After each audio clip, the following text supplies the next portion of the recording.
Allies exam पाठशाला में आपका स्वागत है। मैं हूं आपका अली भाई और अलीज एग्जाम पाठशाला में आपका स्वागत है। आज के इस गहन विश्लेषण में जुड़ने वाले सभी श्रोताओं का बहुत बहुत स्वागत है। और ये सिर्फ सवालों को रटने का सत्र नहीं होने वाला है।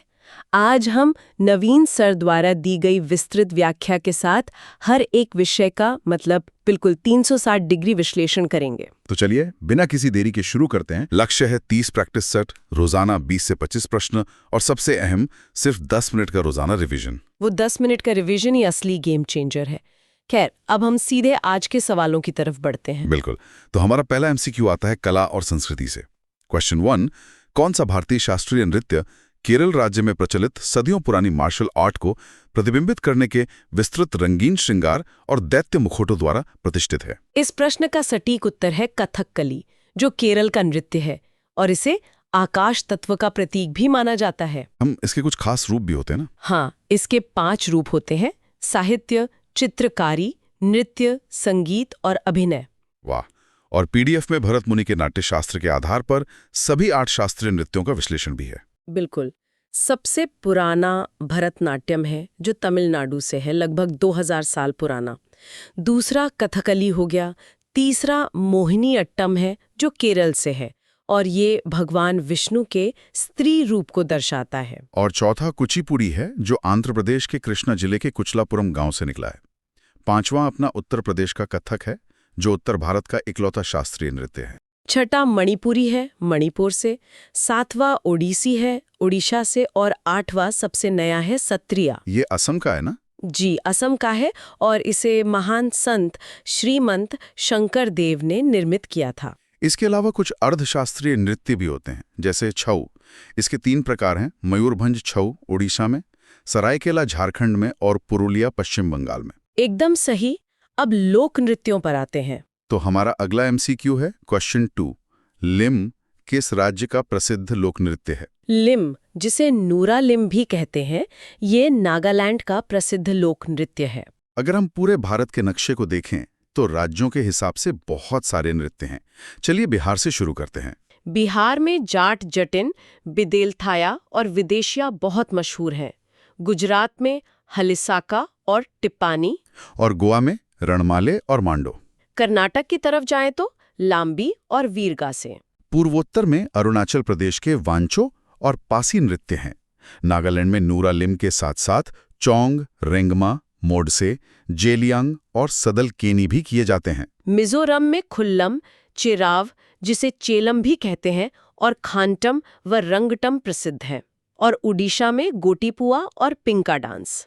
अब नृत्यों से निकलकर थोड़ा संगीत जगत की बात करते हैं। बिल्कुल। हमारा तीसरा एमसीक्यू है क्वेश्चन 3, निम्नलिखित में से कौन सी पहली महिला संगीतकार हैं जिन्हें भारत रत्न प्राप्त हुआ? इसका उत्तर है MS सुब्बुलक्ष्मी, जिन्हें 1998 में भारत रत्न मिला था। उनके तो और भी बहुत से सम्मान हैं, जैसे 75 में पद्म विभूषण, 74 में रेमन मैग्सेसे और 66 में उन्होंने UN में भी प्रदर्शन किया था। जी। और अगर भारत रत्न प्राप्त संगीतकारों का क्रम देखें तो सबसे पहले MS सुब्बुलक्ष्मी, फिर 1999 में पंडित रविशंकर, और 2001 में उस्ताद बिस्मिल्लाह खान, और उसी साल स्वर कोकिला लता मंगेशकर जी को भी मिला। कुछ और महान नाम भी हैं। जाकिर हुसैन जी को 2023 में पद्म विभूषण और 24 में ग्रैमी मिला। RD बर्मन, जिन्हें हम पंचमदा कहते हैं, AR रहमान, जिन्हें मोजार्ट ऑफ मद्रास कहा जाता है, उन्होंने 2009 में ऑस्कर जीता। और ग्रैमी में तो तन्वी शाह 2010 में पहली भारतीय महिला बनी, और पंडित रविशंकर 68 में पहले भारतीय पुरुष। संगीत से अब खेल के मैदान में चलते हैं। तो अगला एमसीक्यू हॉकी से है। क्वेश्चन 4, भारत में हॉकी की सबसे पुरानी प्रतियोगिता कौन सी है? ये बेटन कप है, जिसकी शुरुआत 1895 में हुई थी। और अगर हॉकी के नियमों की बात करें तो मैच 60 मिनट का होता है। 15-15 मिनट के 4 क्वार्टर्स होते हैं। हाँ, और पहले, दूसरे और तीसरे चौथे क्वार्टर के बीच सिर्फ 2 मिनट का ब्रेक होता है, जबकि हाफ टाइम पूरा 15 मिनट का होता है। इसी खेल में भारत ने ओलंपिक में पूरे 8 बार गोल्ड जीता है: 28, 32, 36, 48, 52, 56, 64 और आखिरी बार 1980 में। और पेरिस ओलंपिक में तो ब्रॉन्ज जीता है। वर्ल्ड कप के इतिहास में भारत सिर्फ एक बार जीता है, 1975 में। तब कप्तान अजित पाल सिंह थे। भारत की पहली राष्ट्रीय चैंपियनशिप 28 में हुई थी और कलकत्ता क्लब सबसे पुराना है जो 1885 में बना था। अब हॉकी से कबड्डी की तरफ आते हैं। क्वेश्चन 5, कबड्डी की किस शैली को मान्यता प्राप्त है? भारत में संजीवनी, अमर, हुत्तू और गामिनी इन शैलियों को मान्यता मिली हुई है। कबड्डी के नियम भी बड़े दिलचस्प हैं। पुरुषों का मैच 40 मिनट और महिलाओं का 30 मिनट का होता है। और मैदान की बात करें तो पुरुषों के लिए 13 बाय 10 मीटर और महिलाओं के लिए 12 बाय 8 मीटर। इसमें लाइनें कैसे काम करती हैं? बीच में मिड लाइन होती है 6.5 मीटर पर, उससे 3.25 मीटर दूर बॉक लाइन होती है और बॉक लाइन से 1 मीटर आगे बोनस लाइन होती है। हर टीम में 7 खिलाड़ी खेलते हैं और 5 एक्स्ट्रा होते हैं और रेड का टाइम सिर्फ 30 सेकंड होता है। बस 30 सेकंड। खैर, खेलों के साथ खिलाड़ियों की किताबें भी बहुत पूछी जाती हैं। तो हमारा क्वेश्चन 6 है, अनडिस्प्यूटेड ट्रूथ किसकी आत्मकथा है? ये मशहूर बॉक्सर माइक टाइसन की आत्मकथा है जो अमेरिका से हैं। और भी कई प्रसिद्ध आत्मकथाएं हैं, जैसे उसेन बोल्ट की faster than lightning, Maria Sharapova की अनस्टॉपेबल, डेविड बेकहम की both feet on the ground, Sachin Tendulkar की प्लेइंग इट माय वे और सौरव गांगुली की a century is not enough. Cristiano Ronaldo की मोमेंट्स है, नोवाक जोकोविच की सर्व टू विन और सुरेश रैना की आत्मकथा का नाम बिलीव है। खेल के बाद अब हमारे देश के त्योहारों की बात करते हैं जो सांस्कृतिक विविधता को दिखाते हैं। क्वेश्चन 7, केरल राज्य में मकर संक्रांति को क्या कहा जाता है? केरल में इसे मकर विलक्कू कहते हैं और ये सबरीमाला मंदिर में बहुत धूमधाम से मनाया जाता है। पूरे देश में इस त्योहार के अलग अलग नाम हैं, जैसे यूपी और दिल्ली में खिचड़ी पर्व या मकर संक्रांति, पंजाब में लोहड़ी, गुजरात में उत्तरायण, कर्नाटका में एलू बिरोधू, हिमाचल प्रदेश में महाग साजी, बिहार में माघी संक्रांति, ओडिशा में पाना संक्रांति और आंध्र प्रदेश में पेड़ा पुडुंगा। और तमिलनाडु में तो पोंगल पूरे 4 दिन चलता है। पहला दिन भोंगी, दूसरा सूर्य, तीसरा मट्टू और चौथा कानूम। इस विविधता को एकता में बांधने वाला हमारा संविधान है।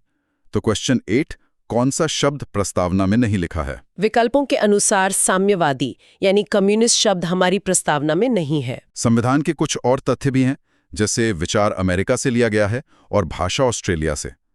न्याय 3 प्रकार के हैं, सामाजिक, आर्थिक और राजनीतिक। स्वतंत्रता 5 प्रकार की है, विचार, अभिव्यक्ति, विश्वास, धर्म और उपासना। समता 2 प्रकार की है, प्रतिष्ठा और अवसर की। और 42वें संशोधन जो 1976 में हुआ था, उससे अखंडता, समाजवादी और पंथनिरपेक्ष शब्द जोड़े गए थे। अब राज्यों के बनने का क्रम देख लेते हैं। क्वेश्चन 9, राज्यों का कालक्रम क्या है? ए हरियाणा, बी तेलंगाना, सी उत्तराखंड और डी झारखंड। इनका सही क्रम होगा पहले ए हरियाणा, फिर सी उत्तराखंड, उसके बाद डी झारखंड और अंत में बी तेलंगाना। इनकी तारीखें भी बता दें। हरियाणा 1 नवंबर 66 को बना, त्रिपुरा, मेघालय और मणिपुर 21 जनवरी 72 को, उत्तराखंड 9 नवंबर 2000 को, झारखंड 15 नवंबर 2000 को और तेलंगाना 2 जून 2014 को। अब नागरिकता पर आते हैं। क्वेश्चन 10, निम्नलिखित में से कौन सी भारत की नागरिकता प्राप्त करने की शर्त नहीं है? संपत्ति रखना नागरिकता प्राप्त करने की शर्त नहीं है। नागरिकता संविधान के भाग 2 में है, अनुच्छेद 5 से 11 तक। इसे 5 तरीकों से प्राप्त किया जा सकता है: जन्म, वंश, पंजीकरण, प्राकृतिक रूप से और क्षेत्र समावेशन से। और समाप्ति के 3 तरीके हैं। इस पर कानून बनाने का अधिकार संसद को है अनुच्छेद 11 के तहत। भारत में एकल नागरिकता है जो ब्रिटेन से ली गई है। और नागरिकता अधिनियम 55 में आया था। सीए 2019 वाला जो एक्ट था वो 11 दिसंबर 19 को पास हुआ और 10 जनवरी 20 से लागू हुआ था। अब इतिहास के पन्नों में चलते हैं। मध्यकालीन भारत। क्वेश्चन 11, अरब वासियों के आक्रमण के कारण क्या थे? उनके मुख्य कारण थे धन दौलत लूटना और इस्लाम धर्म का प्रचार प्रसार करना। आक्रमणों का क्रम था पहले ईरानी, फिर यूनानी, फिर अरब और अंत में तुर्क। 712 में मोहम्मद बिन कासिम सफल हुआ था। उसने राजा दाहिर को हराया और सिंध पर जजिया कर लगाया था। इसके बाद बहुत से युद्ध हुए। क्वेश्चन 12, तराइन की पहली लड़ाई किस वर्ष लड़ी गई थी? तराइन का प्रथम युद्ध 1191 में लड़ा गया था। मोहम्मद गोरी के युद्धों का पूरा क्रम है।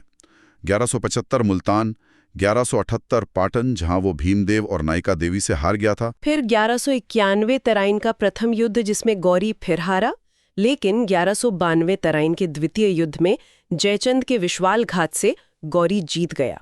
और 1194 के चंदावर युद्ध में उसने जयचंद को भी हरा दिया। इसके बाद दिल्ली सल्तनत का दौर आया। क्वेश्चन 13, इल्तुतमिश के संबंध में कौन सा कथन गलत है? ये कथन कि उसने कुव्वतुल इस्लाम मस्जिद बनवाई गलत है। इसे कुतुबुद्दीन ऐबक ने बनवाया था। सल्तनत का क्रम था गुलाम वंश, खिलजी, फिर तुगलक जो सबसे लंबा चला, फिर सैयद और आखिर में लोदी।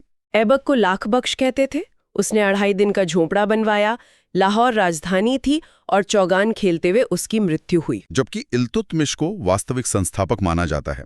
उसने दिल्ली को राजधानी बनाया और तुर्क-ए-चहलगानी की शुरुआत की। इसी गुलाम वंश की शासक रजिया सुल्तान पर अगला सवाल है। क्वेश्चन 14, रजिया सुल्तान किसकी पूर्ववर्ती थी? ये शब्द थोड़ा उलझाने वाला है। हाँ, पूर्ववर्ती का मतलब है जो पहले आई हो। रजिया सुल्तान बहराम शाह की पूर्ववर्ती थी, यानी उनके बाद बहराम शाह गद्दी पर बैठा। रजिया का शासन 1236 से 40 तक था। वो पहली महिला शासक थी। अल्तुनिया का विद्रोह हुआ, उन्हें किला मुबारक में कैद किया गया और उनके प्रेमी याकूत खान का भी जिक्र इतिहास में है।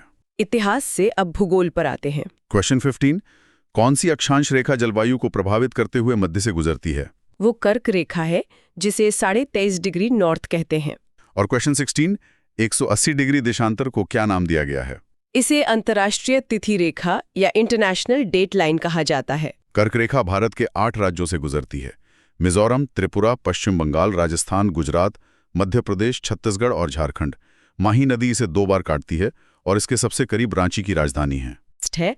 वो 5 राज्यों से गुजरती है, यूपी, एमपी, छत्तीसगढ़, आंध्र प्रदेश और उड़ीसा। अगला एमसीक्यू बायोस्फीयर रिजर्व पर है। क्वेश्चन 17, भारत का पहला बायोस्फीयर रिजर्व कौन सा है? वो नीलगिरी है, जिसे 86 में घोषित किया गया था। क्वेश्चन 18, नेशनल पार्क का सही युग्म कौन सा है? विकल्पों में से कान्हा और मध्य प्रदेश का जोड़ा सही है। कुल 18 बायोस्फीयर रिजर्व हैं। सबसे बड़ा कच्छ है, जंगली गधे के लिए। सबसे छोटा डिब्रू साइकोवा है। और पहला समुद्री बायोस्फीयर रिजर्व मन्नार की खाड़ी है, जो डुगोंग के लिए प्रसिद्ध है। कुछ प्रमुख घाटियां भी है। पिन वैली हिमाचल में, फ्लावर वैली उत्तराखंड में, नुब्रा लद्दाख में, कंबम तमिलनाडु में, डेजू नागालैंड में, सिलिकॉन वैली बेंगलुरु में और स्पीति बास्पा सांगला हिमाचल में, जबकि अरकू वैली आंध्र प्रदेश में है। अब आखिर में अर्थशास्त्र पर चलते हैं। क्वेश्चन 19, अर्थव्यवस्था के प्राथमिक क्षेत्र की पहचान करें। कृषि प्राथमिक क्षेत्र में आती है। प्राथमिक क्षेत्र में कृषि, पशुपालन, वानिकी और मत्स्य पालन आते हैं। द्वितीयक में कारखाने और विनिर्माण और तृतीयक यानी सेवा क्षेत्र में बैंक, शिक्षा और परिवहन आते हैं। और जीडीपी में सबसे ज्यादा योगदान इसी का है। बिल्कुल। क्वेश्चन 20, क्षेत्रों को निजी और सार्वजनिक में किस आधार पर बांटा गया है? इसका आधार है उद्यमों का स्वामित्व, यानी ओनरशिप किसकी है। तो इसी के साथ हमारे सारे प्रश्न पूरे हुए। आखिर में कुछ बहुत जरूरी सूचना है। स्टैटिक जीके की किताब 1 जनवरी के बाद ही खरीदें ताकि अपडेटेड डेटा मिले। और अपनी तैयारी परखने के लिए सोमवार से शनिवार शाम 7 बजे मिनी मॉक जरूर दें। और वो ऊर्जावान पंक्ति जो नवीन सर ने कही है, रिवीजन करते रहें, या तो जाने दो या जान लगा दो। सोचिए कि कैसे इतिहास, भूगोल और संस्कृति के ये छोटे छोटे तथ्य मिलकर उस भारत का निर्माण करते हैं जिसे हम आज जानते हैं। इन कड़ियों को जोड़ना ही असली पढ़ाई है। आज के इस विस्तृत अध्ययन से मिली जानकारियां निश्चित ही बहुत महत्वपूर्ण साबित होंगी। आज के इस गहन विश्लेषण में बस इतना ही। जय हिंद, जय भारत।